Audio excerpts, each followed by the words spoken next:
San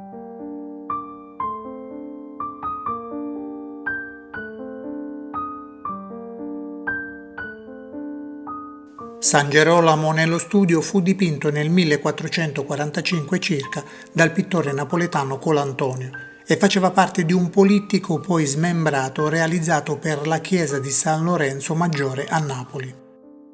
Quando fu collocato nella chiesa di San Lorenzo Maggiore doveva trovarsi sotto una tavola raffigurante San Francesco che consegna la regola. Chi fosse Nicola Antonio, soprannominato Colantonio, fusione dei nomi di battesimo Nicola e Antonio, è un mistero. Ci sono pochissime notizie sull'artista.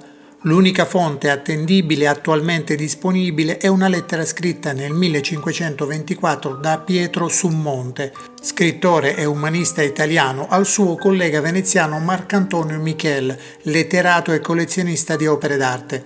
Nella missiva Colantonio viene descritto come il pittore ufficiale di Renato d'Angiò.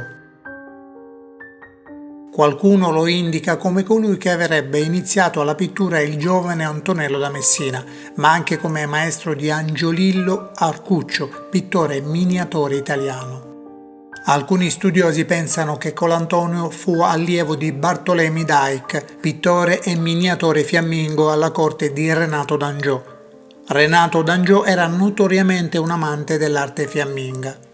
È possibile che le innegabili influenze fiamminghe presenti nell'opera che stiamo analizzando derivino proprio dal lavoro a stretto contatto con l'artista belga.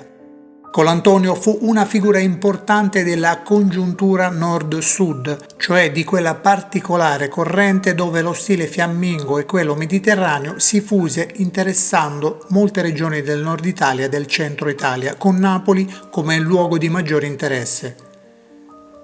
San Girolamo nello studio presenta, come già evidenziato, uno stile che richiama elementi della pittura fiamminga, soprattutto nell'accuratezza di alcuni particolari caratterizzati da un realismo quasi fotografico. San Girolamo occupa la parte sinistra dell'opera ed è stato dipinto nell'atto di togliere la spina dalla zampa del leone. I due si erano incontrati durante l'eremitaggio del santo nel deserto. Da quest'atto di bontà da parte di San Girolamo derivò, secondo la leggenda, l'amicizia tra l'animale feroce e l'uomo. Lo studio è stracolmo di oggetti collocati ovunque. Ben visibili sono i molti libri che attestano l'interesse del santo sui tanti aspetti della natura. Fu anche traduttore della Bibbia in latino. Tra i tanti oggetti posti sugli scaffali ci si potrebbe perdere per ore ad osservare ogni piccolo particolare minuziosamente descritto alla maniera dei fiamminghi. La prospettiva, qui delineata in modo incerto, risulta comunque godibile attraverso un utilizzo controllato dell'illuminazione che Colantonio padroneggiava sapientemente. I pieni, i vuoti e i colori si compensano in maniera perfetta, dando all'opera una nota di intimità e di tranquillità. L'attività di scrittore e studioso del santo è chiaramente messa in evidenza dal materiale esposto su ogni ripiano. Ci sono calamai, fogli, codici miniati e libri. Questa splendida opera si può ammirare al Museo Nazionale di Capodimonte a Napoli.